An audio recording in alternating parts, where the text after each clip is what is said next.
ሰበርና አነጋጋሪ መረጃዎችን ይዘንላችሁ ቀርበናል። ለሰዓቱ ከያዝናቸው ሰበር መረጃዎች መካከል አሜሪካ በእስላማዊ አብዮታዊ ዘብ ከፍተኛ አዛዦችና ባለስልጣናት ላይ የ10 ሚሊዮን ዶላር የጥቆማ ሽልማት አወጣች። ዩክሬን የሩሲያን ግዙፍ ተቋማት ኢላማ ያደረገ አውዳሚ የድሮን ማዕበል በመክፈት የሞስኮን ምድር አንቀጠቀጠች። ቴህራን ከአዲሱ የአሜሪካ የኢኮኖሚ ማዕቀብ በኋላ የቀጠናውን የነዳጅ መስመር ሙሉ በሙሉ ለመዝጋት የሰጠችው አደገኛ ዛቻ። በእስራኤልና በሐማስ መካከል ከተፈረመው የተኩስ አቁም በኋላ በጋዛ ሰማይ ላይ የተበተኑት ሚስጥራዊ በራሪ ካይቶች ያስከተሉት የአየር ጥቃት ስጋት። ሰላም ጤና ይስጥልን ውድ የቻናላችን ቤተሰቦች እንደምን ቆይታችኋል? የሰዓቱን ሰበርና አነጋጋሪ የሆኑ የዓለም አቀፍ ጂኦፖለቲካዊ መረጃዎችን ይዘንላችሁ ቀርበናል። ቪዲዮን ላይክ በማድረግ እንድትጀምሩ እንዲሁም ለቻናላችን አዲስ የሆናችሁ ሰዎች ቻናላችንን ሰብስክራይብ በማድረግ እንዲሁም የደወል ምልክቷን በመጫን የቤተሰባችን አባል ይሁኑ እያልን አሁን በቀጥታ ወደ ዝርዝር መረጃዎቹ እንሻገር።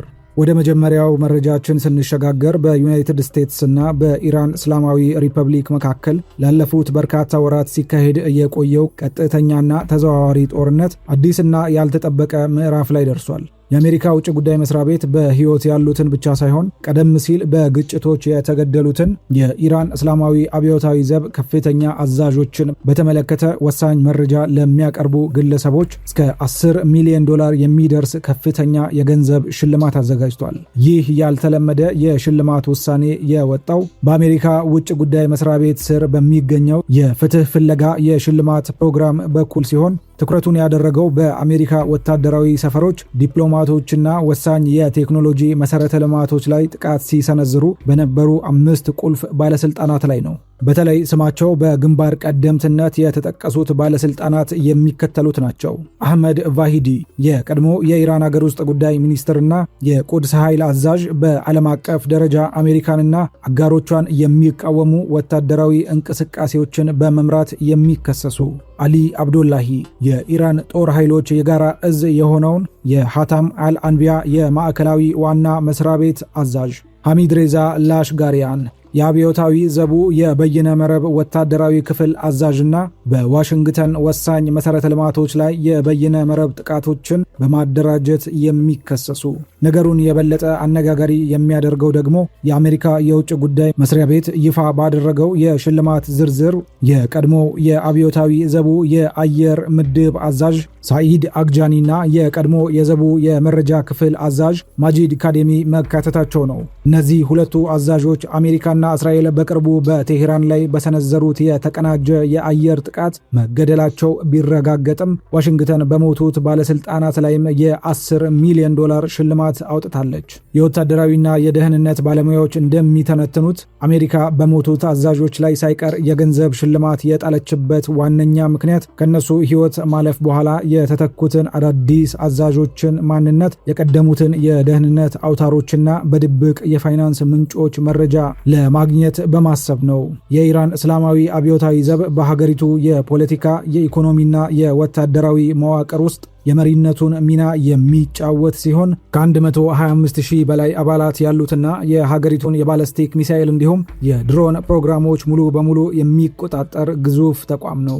ወደ ሁለተኛው ወሳኝ የዓለም አቀፍ መረጃችን ስንሸጋገር ከ4 ዓመታት በላይ የዘለቀው የሩሲያና ዩክሬን ጦርነት አሁን ወደ ሞስኮ የኢኮኖሚ የጀርባ አጥንት ተሸጋግሯል። የዩክሬን ድሮኖች በሩሲያ ሁለተኛ ደረጃ ላይ በሚገኘው የኦንላይን ቸርቻሪ ኩባንያ ኦዞን ባለቤት ስር በሚገኙ 4 ግዙፍ የሎጂስቲክስ ማዕከላት ላይ ድንገተኛና አውዳሚ የድሮን ጥቃት ፈጽመዋል። በዚህ ጥቃት ምክንያት በደቡባዊ ሩሲያ በሚገኙ የማከፋፈያ ማዕከላት ላይ ከፍተኛ እሳት እየተቀጣጠለ ሲሆን ባለፉት 3 ቀናት ውስጥ ብቻ ዩክሬን ኢላማ ያደረገቻቸው የሩሲያ የኢኮሜርስ ተቋማት ቁጥር ወደ 6 አድጓል። ኪየቭ እስከ ባለፈው ሳምንት ድረስ ትኩረቷን በሩሲያ ትልቁ የኢኮሜርስ ኩባንያ ዋይልድ ቤሪስ ላይ አድርጋ የቆየች ሲሆን አሁን ግን ጥቃቷን ወደ ኦዞን በማስፋት የሞስኮን ዲጂታል ኢኮኖሚ ከጥቅም ውጪ ለማድረግ እየሰራች ትገኛለች። ይህንን ተከትሎ በሞስኮ የአክሲዮን ገበያ ላይ የኦዞን አክሲዮኖች በ30 በመቶ ገደማ ያሽቆለቆለ ሲሆን የኩባንያው ዋና ባለ አክሲዮን የሆነው ኤኤፍኬ ሲስቴማ አክሲዮኖች ደግሞ ከ13 በመቶ በላይ ወርዷል።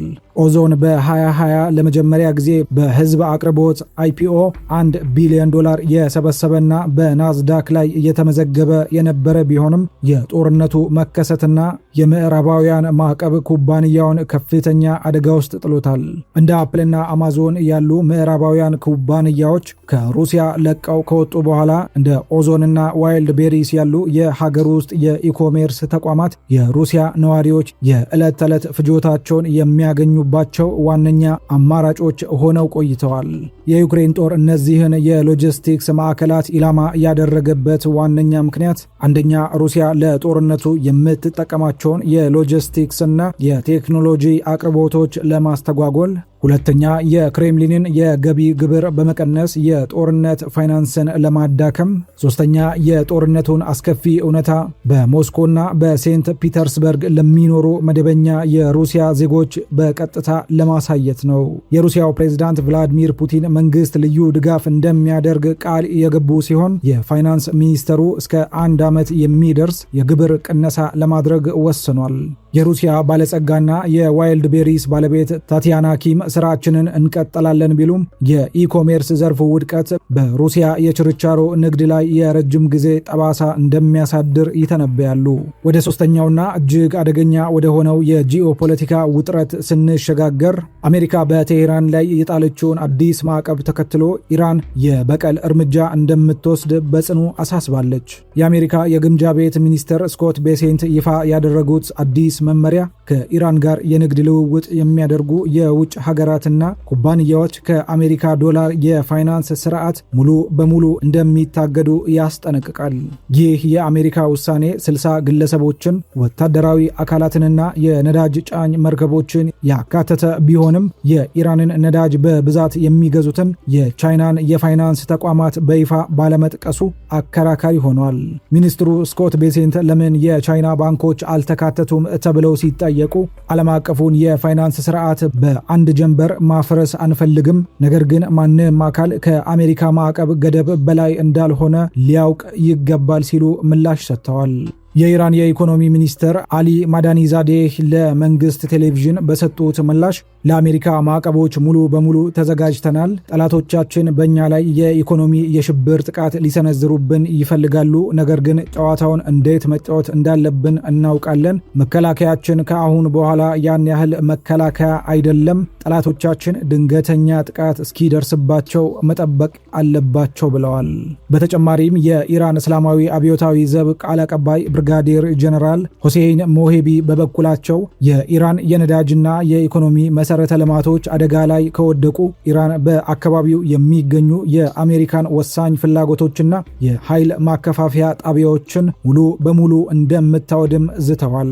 ይህ በእንዲህ እንዳለ በቴሄራንና በዋሽንግተን መካከል ተከስቶ የነበረውን ቀጥተኛ ግጭት ለማስቆም የተደረሰው የኢስላማባድ የሰላም ስምምነት ሙሉ በሙሉ ከመፍረሱ በፊት የፓኪስታን ጦር አዛዥ ጀነራል አሲም ሙኒርና የሀገር ውስጥ ጉዳይ ሚኒስትር ሞህሲን ናቅቪ ወደ ቴሄራን በማምራት ድርድር ማድረጋቸው ተሰምቷል።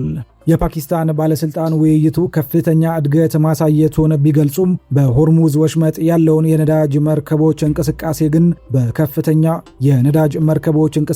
ግን በከፍተኛ ሁኔታ ቀንሷል።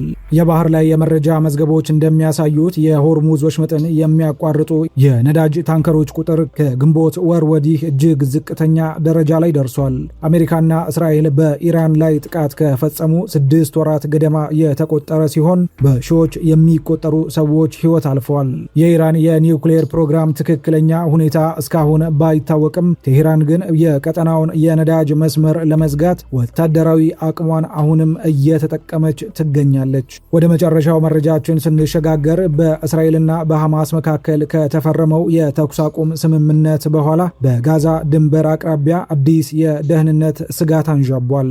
እስራኤል ሐማስ ከጋዛ ግዛት በኩል ፈንጂ የጫኑ ካይቶችን፣ ድሮኖችንና ፊኛዎችን ወደ ግዛቷ ሊልክ ይችላል በሚል በጋዛ ላይ የምትፈጽመውን ወታደራዊ ጥቃት እንደምታጠናክር አስጠነቀቀች። ባለፈው ሳምንት ከጋዛ ድንበር 800 ሜትር ርቀት ላይ በሚገኘው ኪቡዝ ናሃል ኦዝ በተባለ የእስራኤል መንደርና በሌሎች የደቡባዊ እስራኤል ስፍራዎች 4 ፈንጂ ያልያዙ በራሪ ካይቶች ተገኝተዋል። ይህንን ክስተት ተከትሎ የእስራኤል የመከላከያ ሚኒስትር ኢዝራኤል ካትዝ እጅግ ጠንካራ ማስጠንቀቂያን አስተላልፈዋል።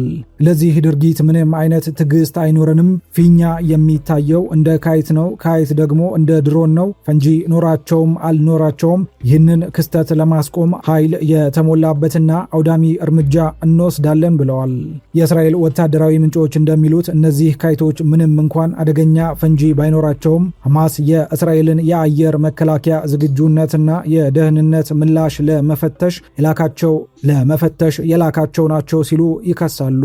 በሌላ በኩል ሐማስ የተሰነዘረባቸውን ውንጀላ ሙሉ በሙሉ አስተባብለዋል።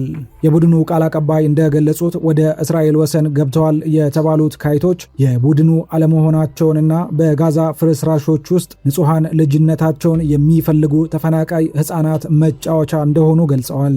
ሐማስ አክሎም እስራኤል ባለፈው ጥቅምት ወር የተፈረመውን የተኩስ አቁም ስምምነት ለማፍረስና በጋዛ ላይ የምትፈጽመውን የአየር ጥቃት ለመቀጠል የሕፃናት ካይቶችን በምክንያትነት እየተጠቀመችበት ነው ሲል ከሷል። ይህ ክስተት በቀጠናው አዲስ የጦርነት እሳት እንዳይቀሰቅስ የዓለም አቀፉ ማህበረሰብ ስጋቱን ገልጿል። ውድ ተመልካቾቻችን ዋሽንግተን በኢራን አብዮታዊ ዘብ አዛዦች ላይ ያወጣችው የ$10 ሚሊዮን ሽልማት፣ ዩክሬን በሩሲያ የኢኮሜርስ ተቋማት ላይ የከፈተችው አውዳሚ የድሮን ጥቃት፣ የኢራንና የአሜሪካ የኢኮኖሚ ጦርነት እንዲሁም በጋዛ ድንበር ያለው አዲሱ ውጥረት የዓለማችንን ወቅታዊ ጂኦፖለቲካዊ ውጥረት የሚያሳዩ ናቸው። የዛሬው መረጃዎቻችን ይህንን ይመስሉ ነበር። እናንተስ በእነዚህ ጉዳዮች ላይ ምን ታስባላችሁ? ሐሳባችሁን በኮመንት መስጫው ላይ አጋሩን። ቪዲዮን ከወደዳችሁት ላይክ ማድረጋችሁን፣ ለሌሎች እንዲደርስ ሼር ማድረጋችሁን፣ እንዲሁም አዳዲስና ፈጣን መረጃዎች እንዲደርሷችሁ ቻናላችንን ሰብስክራይብ ማድረጋችሁን እንዳትረሱ። በሚቀጥለው ቪዲዮ እስከምንገናኝ ድረስ ቸር ሰንብቱ።